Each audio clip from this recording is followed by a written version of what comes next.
My name is Carolina Varela. I work at the Quality of Care Unit at the Hospital Universitario 12 de Octubre in Madrid, Spain. I am as well member of two scientific societies, the Spanish Society and the Madrilenian Association for Quality of Care. And for me, it's a pleasure to introduce you to this poster that we present at the ITRON conference. In 2018, at the Hospital Universitario de Octubre, we took the strategic decision to lean towards value-based healthcare. We analyzed the information available and we decided that it was important to improve in quality and it would help on sustainability of the system. So we began with several piloting in value-based healthcare. Specifically, we began with breast and lung cancer pilots.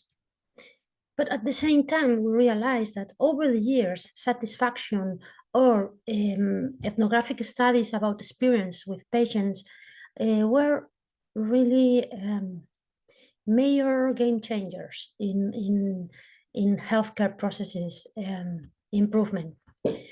So we decided to begin in parallel to breast and lung cancer value-based healthcare piloting a research project, we could say, or an innovation project for doing patient experience, but not in the classical way, not just an ethnographic study that we did, but ending with a questionnaire that would help us to systematize the experience measurement and to globalize it. So we could ask not only a few patients today, but we could ask along the way to all the patients that were willing to answer our questionnaire. We had a funny experience there, and it was one of the reassuring experiences. However, we were already working on this, but we did this patients group for value-based healthcare, just trying to ask the patients from breast and lung cancer to explain to us if they would answer PROM, okay, patient-reported outcomes, not PREM. Were we very invasive or their intimacy, sorry? Were the questionnaire too long? Were the questionnaire necessary? Oh, okay, for sure 100 or 120% they were necessary. They found it useful. They feel more accompanied when we use PROM, and they said that they found things, they had things that they never tell the medical doctor or the nurse because they already did enough just saving their life. So the questionnaire were needed, specifically the PROM. But in these meetings, we realized that the experience was already important as well. For example, we were in that moment making the process analysis for these healthcare processes, breast and lung cancer, which were they were complex. So we needed several meetings with the teams. We had to then curate the data, and then we have to plot the flow chart. And so we were working on this for several weeks at the moment we did the patient group. However, it was very funny that in less than half an hour of the first meeting with patients, they all agree that the worst moment for sure for them during the process was these 2 weeks. These 2 weeks where you have a cancer, but you don't know the surname. So we were a little bit surprised with this expression. They use this, and well, the thing is, when we finished the process analysis, we realized that there was in fact, a very silly technical problem with it wasn't silly and it was difficult to solve, but technically it was not big deal. During in the pathology department, from the moment they had the biopsy and they analyzed the sample, and the day that they can send back to the physicians the responses, the results on the immunohistochemistry, which is in fact the technique that allows you to put the surname to the tumor. So as you can see, we have detected this inefficiency of the process, making a normalized process analysis with all the professionals, taking several meetings, several hours. However, in less than 20 minutes, or let's say in 2 hours meetings with patients, we detected exactly the same inefficiency. It was fun because we noticed that this delay was of 15 days. And our patient said, is these 2 weeks that you have to wait. So they were right, not only in the inefficiency, but also in the consequences of the inefficiency. As an epidemiologist, sometimes I find it, I don't know, difficult to trust qualitative research. Well, it's not really true. Well, it is. I mean, as an epidemiologist, I find it hard sometimes to understand the qualitative results, but I do like it. And I have done several studies with qualitative results, and I found them being extremely useful. And as we normally say, extremely useful, especially for exploratory intentions. Well, the thing is, we began with ethnographic studies in breast cancer. Then the COVID came. We have to adapt the very last part of the ethnographic study, the sprint with the professionals, because we couldn't meet, so we did it online. And then the lung cancer have to be done completely online. But we did these studies, and we had a draft of patient experience questionnaires. We are now in the brink of validating them, and hopefully next year or much before we'll have the results of the validation. The thing is, we realized that there was a lot of confusion about what is a PROM, what is a PREM, or how to measure it. Should it be anonymous? Should it not be anonymous? Should it be integrated in the electronic health record? Are they satisfaction questionnaires? Very interesting questions. And moreover, okay, I want to do experience, but I don't know how to do it.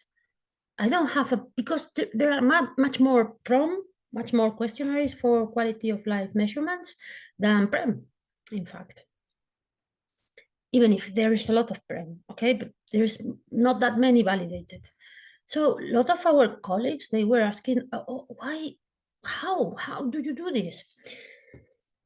We did have the experience and the expertise in the issue. We did have experts on some of these aspects. So we decided with the Madrilenian Association for Quality of Care, we decided that it was the moment to give a guide to our colleagues about what PREN is useful for.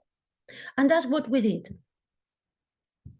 It was a very exhausting work with several methods ahead. And well, we tried to explain this in the poster. And I don't want to go deep inside. You have the poster. You have the possibility to download the guide. Sorry, it's in Spanish, but we will translate it and put it on the web microsite we have prepared for this presentation as soon as we have the version in English. So please check it back. And if you want for us to tell you that the guide is translated, just let me know, and I'll try to send you a reminder or even the guide, okay? So I just want to explain, it's a big guide with a lot of issues, from why to use it, how to use it, or how to design and make them, okay? I just don't want to go inside very deep in this, because as I said, we will publish it and I don't want to bore you, but I would like to say that as conceptual frame, from this is a conceptual frame to use experience, because patient experience is not results, it's not health results. It is true that there is more and more evidence that the experience will impact health results, but it's not outcomes. Okay, so how does this fit on value-based healthcare? And we notice that it fits pretty nicely. And so, we see that, for example, this is an example of this conceptual frame. If you need to know if the physical space and the organizational structure is good and help develop an adequate healthcare, you will need to use PREM. Okay, you are not asking results, your health results, you ask outcomes. You are asking, is it the organization doing it properly?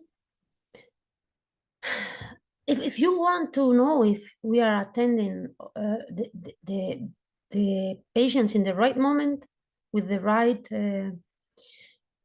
techniques, well, you will need PREM, Are the patients feeling they are well treated and on time? But as well, you will need partially or indirectly PROM, because if you are not doing it properly, then you probably have delays and waiting lists, which are not results in health. And this waiting list would impact in later diagnosis or treatment. And there is this third question that should be answered, that is, does the institution respond to the needs and expectations of the patients and citizens adequately? Well, if you are answering the needs, the health needs, obviously you have to measure PROM and of course CROM, clinician reported outcomes. If what you are trying to answer is expectations, you will need to check the PREM. You will need to know the experience. Is the experience good enough? What expectation do you have? Are these expectations met? Can we meet this expectation? Because expectations are infinite. This leads us to another reflection that I want to share with you, is that, Avedis Donavedian used to say that there are indicators of structure, process, and result, okay? So the measurement of structure and process will be made by PREM. How is the process? Okay, we are giving the answer. Do we have the enough structure, or do we have enough consultations? Do you think we have enough consultations for attending to you or not? Is the space nice? Is the information good? These are structure and process results. Health outcomes are not measured as a structural process indicator. They are, as their name indicates, results indicator. We have added here a fourth indicator that I think everywhere, and especially in our National Health Service, we need to measure and begin to understand properly and give response, that is legitimation of the healthcare system. How do we measure legitimation from citizens? In our impression, in our opinion and experience, PREM are good detectors of good governance and legitimation of the health system.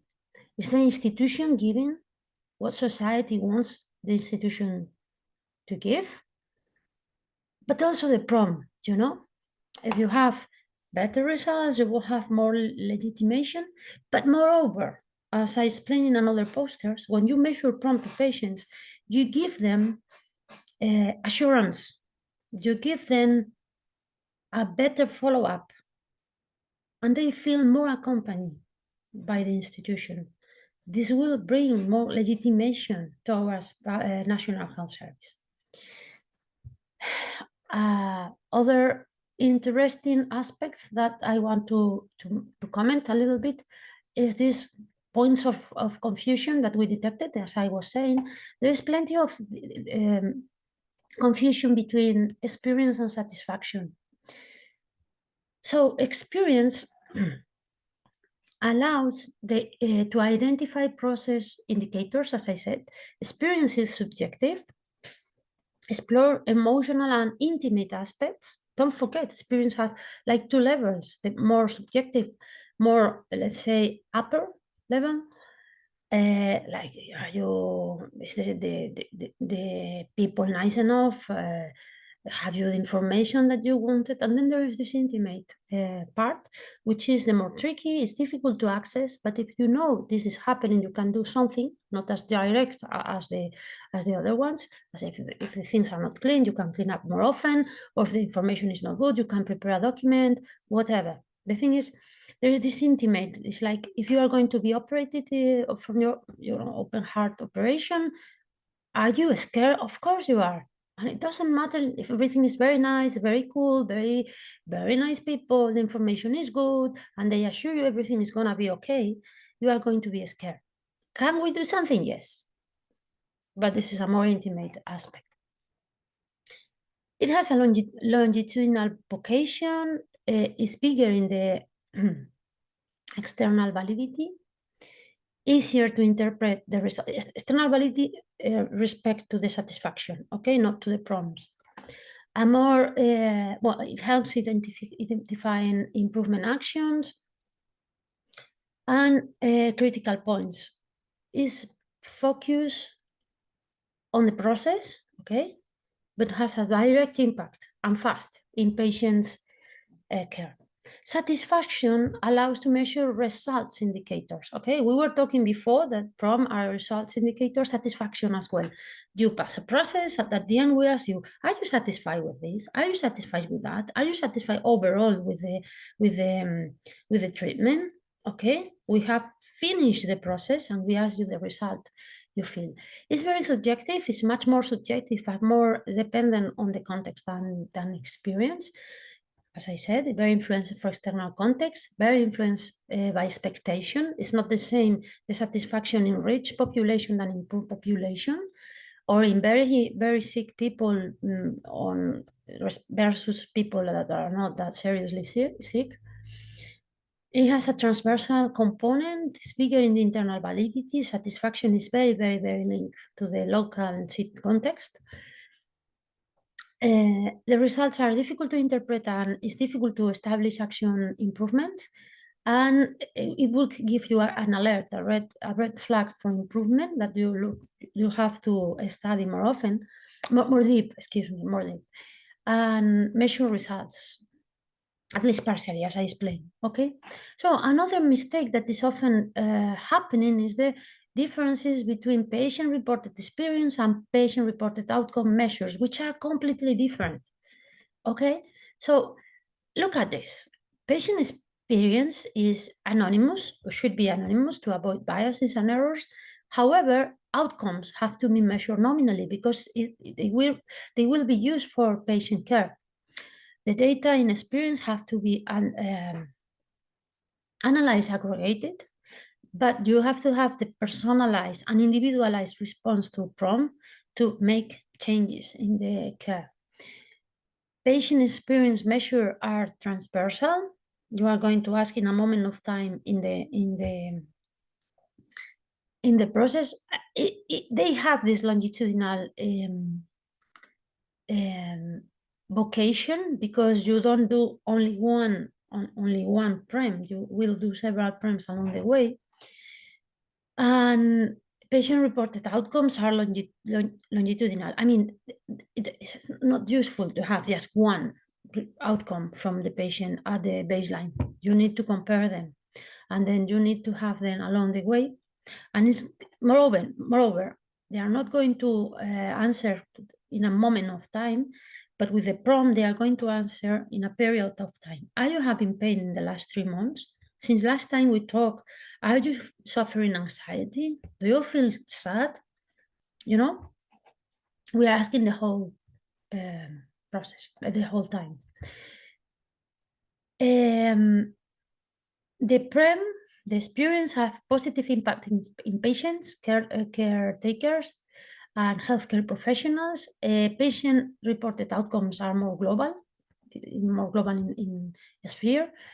Patient-reported experience are more local, while the outcomes are focused on the patient and more global.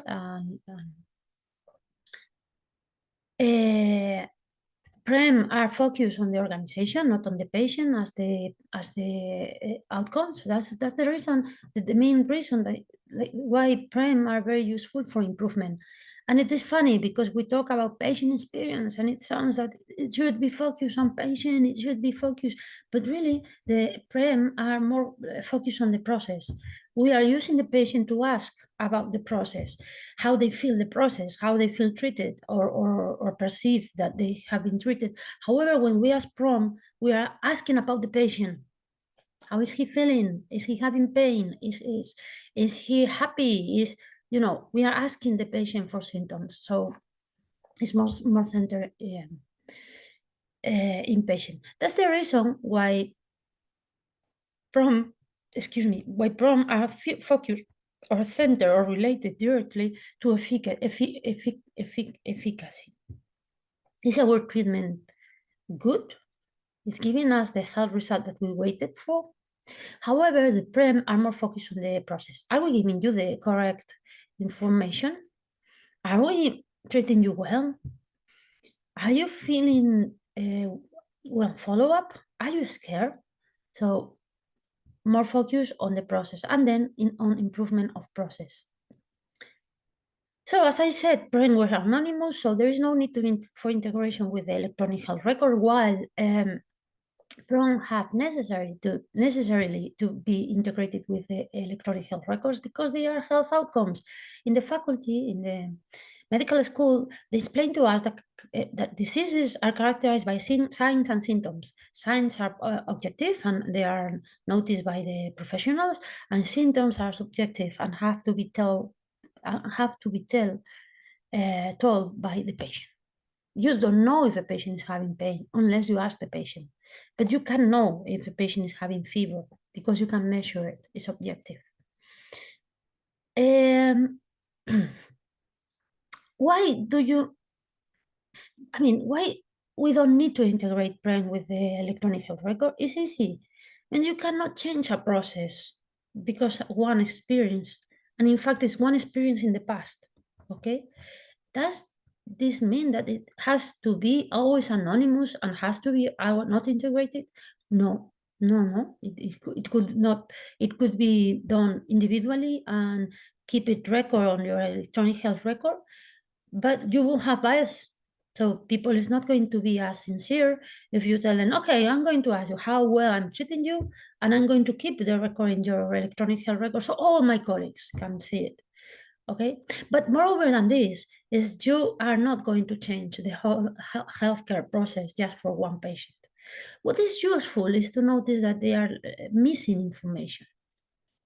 Okay, well, if you can identify the patient and they are telling you, oh, the information is not good, or you are not treating me well, perhaps that you could have a window of opportunity to improve this specific patient process, but it's too difficult and too risky because we have to keep confidentiality and the trust of the patients, okay?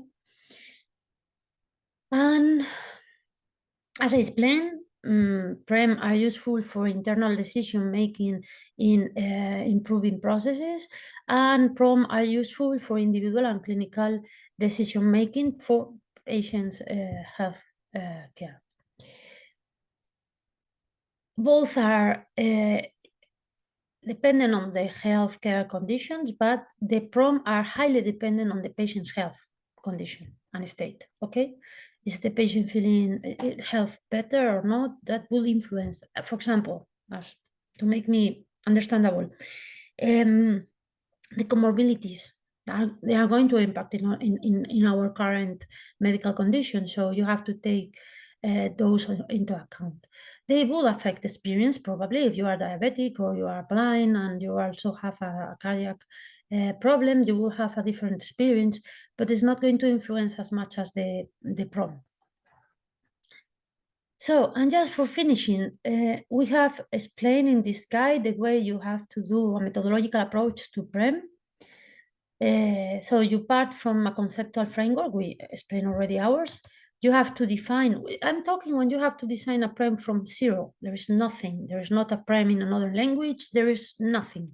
So you make this ethnographic, in the ideal world, you make this ethnographic work, and then you define the items. With the expert, you draw a review, you draw a questionnaire, then you do a piloting and validate the content. Afterwards, well, you can, I mean, you do a piloting in two ways. You first, you design the draft of the questionnaire and you have a group.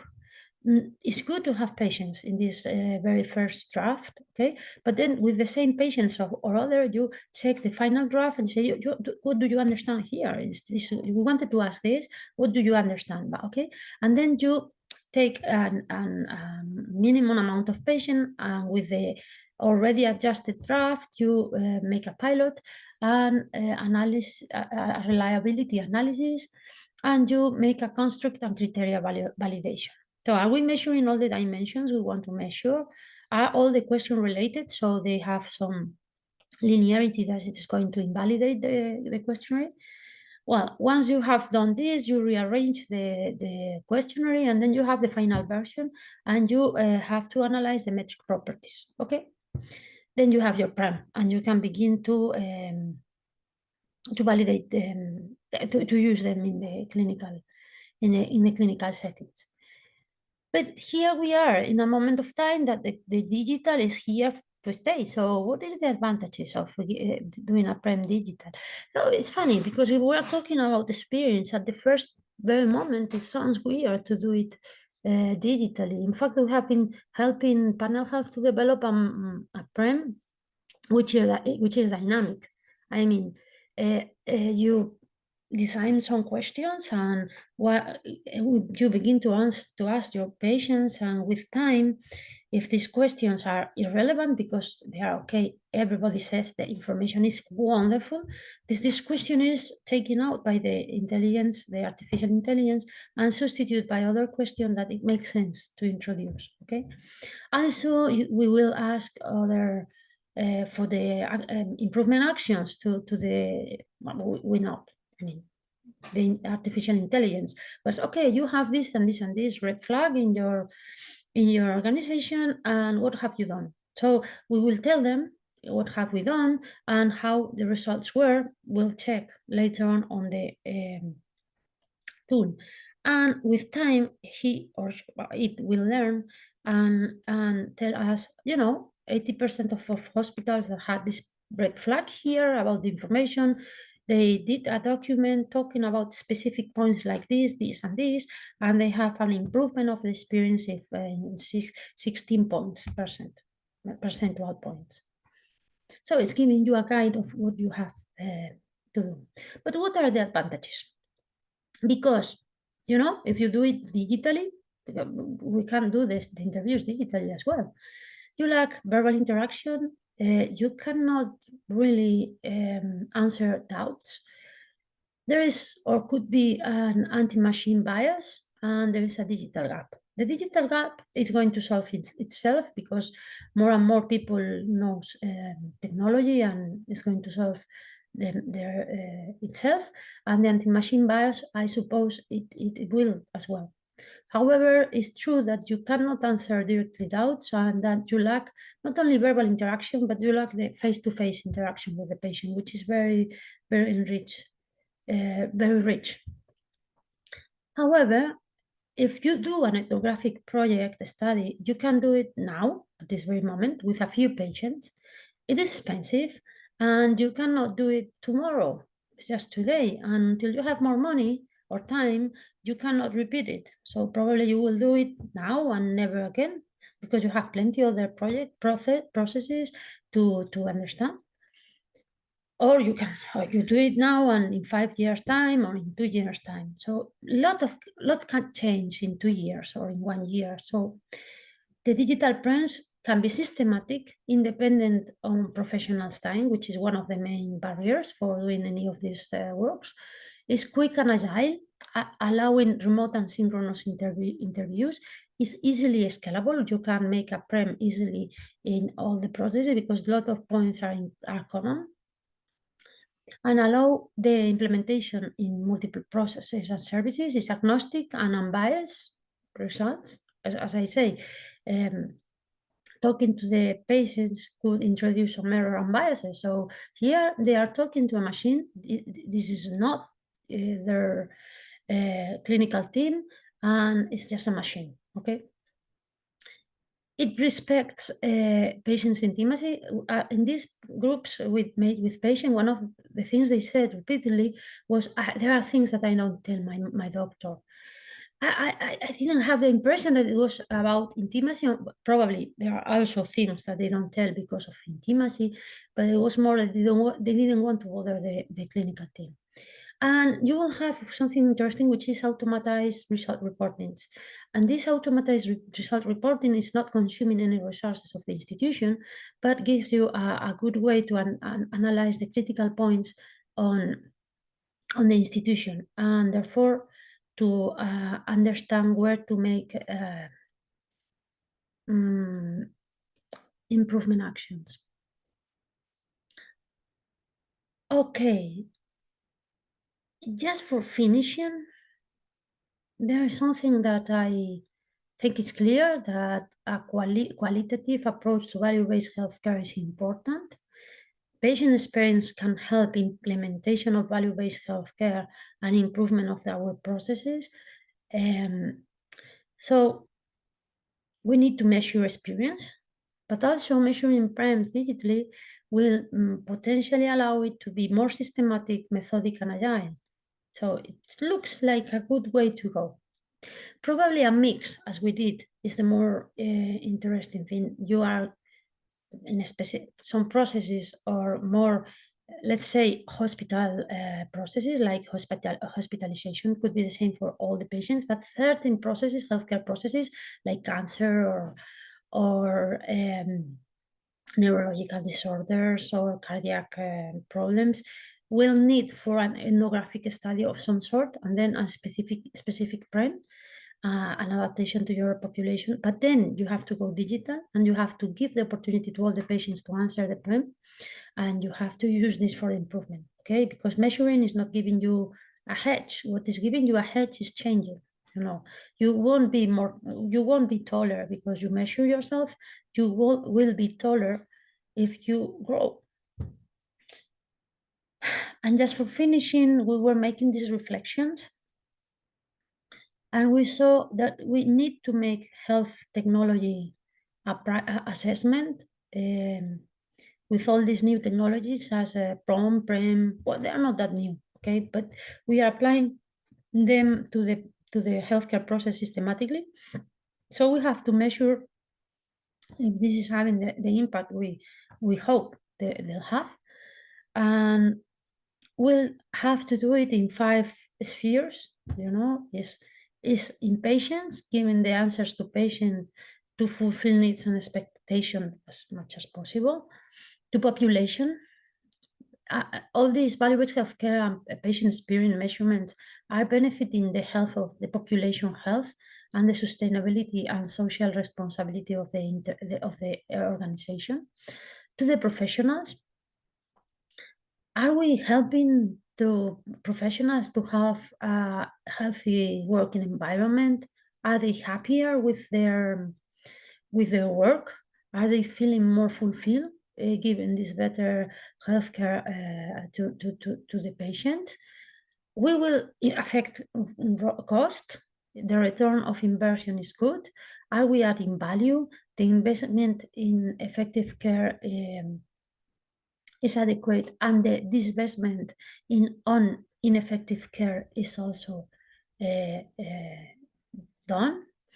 And also we need to understand better and measure if this kind of work is affecting institution, the accountability and the social of the institution and the social legitimation is being affected. Are we improving this? So as you can see, PREM had a very, excuse me, PREM have a very important very important role to play in healthcare improvement, in value-based healthcare. Excuse me about the other slides, are from other presentation. And I just wanted to say thank you for watching. We are at your service. I leave there my contact information. If you feel like giving feedback or asking questions, you can either write to me or leave a comment on the video. There are several people related to this work that would be very happy to answer your questions, including me, of course. In this video, in the video description, you have a link with the PDF and poster of the poster and the abstract sent to the meeting, and the article. No, not the article. You have, excuse me. In the video description, you have a link with the PDF of the poster and the abstract sent to the meeting.